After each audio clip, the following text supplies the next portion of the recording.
What F10 does is we aggregate financial securities data around the world, and we really take that data and provide sophisticated real-time risk management to banks and brokerage firms.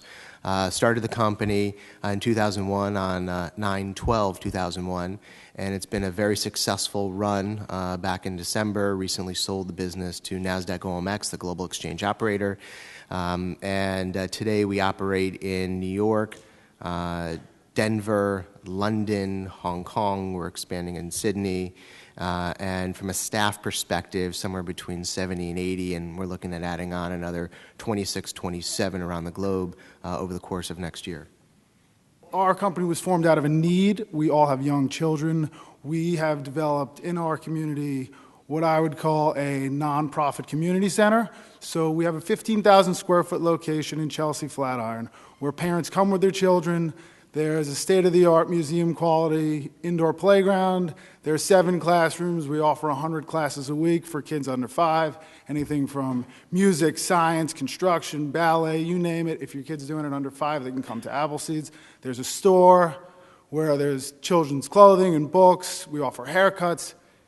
If you're looking for something to do and you're in Manhattan and you don't have a basement and you don't have a backyard, that's what we try and provide.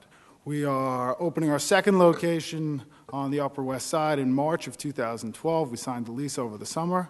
The reason we're here is because we have master franchise agreements in place in Mexico City. In India, we opened our first location in Mumbai 2 weeks ago, and we have an agreement in place in the UAE. We're negotiating for an agreement in China at the current time and in Panama as well. We employ 70 people in our headquarter location in Chelsea, and that's about 8 full-time managers and 60 part-time employees. Laufer Group International, I am a second-generation entrepreneur. My father and my uncle founded the company in 1948, and we are a supply chain management company, what used to be known as customs brokers, freight forwarders. What we do essentially is if you wear it, buy it, eat it, use it, it's probably brought in or shipped out by importers or exporters to various parts of the world, and we are facilitators of that. We have approximately 160 employees throughout the U.S., 9 offices, and we have a joint venture in China which employs over 900 people and encompasses around 28 offices. We got into this very, very early on because of the nature of our business, and it's been a tremendous success.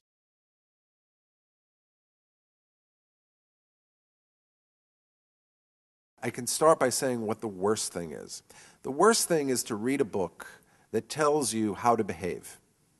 Because when you read books that tell you how to behave, oh, when you go to Japan, you bow. When you go to here, you do this. When you go, this comes off as totally artificial and totally phony. And they see right through that. And the second you start engaging in rehearsed behavior, it's pegged. It's pegged. And they expect you to be American. You have to understand what they come to the table with in terms of pre-programmed baggage of what they think about us. But you have to do the same with them. And one of the easiest ways of doing that is food. That's my secret weapon. Food is the greatest lubricant to breaking down barriers. Get them talking about their local culture. Ask them questions. If you show a genuine interest in their life, they become people, and when people become people, they respond in kind. Embrace technology, but it can take you over. I think you have to put yourself in the other party's shoes, really basing on the stories and understanding the culture and everything around that, and modeling that. And just, first thing, some very simple points is just putting like a +1 next to your phone number in the U.S., not using an 800 number so they can actually get in touch with you and know that you're thinking global. Other things is also understanding their holidays and putting that in your calendar schedule, and understanding, their religion and not calling them on that, or wishing them a Happy New Year when it's off schedule to where we are. You have to show up. You have to show up, and you have to regularly visit all the people you're doing business with, whether it's once a year, twice a year, but don't skip that opportunity and don't say, I don't like to fly. If you don't like to fly, it's going to be very hard for you to go international because while you can embrace technology and do video conferences, which we did regularly, we at least had a weekly video conference. You don't have to invest in a lot of money. You can use Skype or Uvu or many of these other applications that are actually, somewhat even free. Then is setting up a telecommunications system where you can call and reach each other and respectable, it's not ringing off all your phone numbers, but you actually set the parameters and the time of when you can talk. And it actually made us, took several years for us to get down to a schedule, but when you're going international, you're going to have pain points and it's never going to be the right time to talk. So what we did was we set up a rotation schedule. Sometimes it was good for us, sometimes it was good for them, and other times we took a bad time and then they took a bad time. We went around a rotation, so it was just being respectful around that. And that way we just had regular set conversations.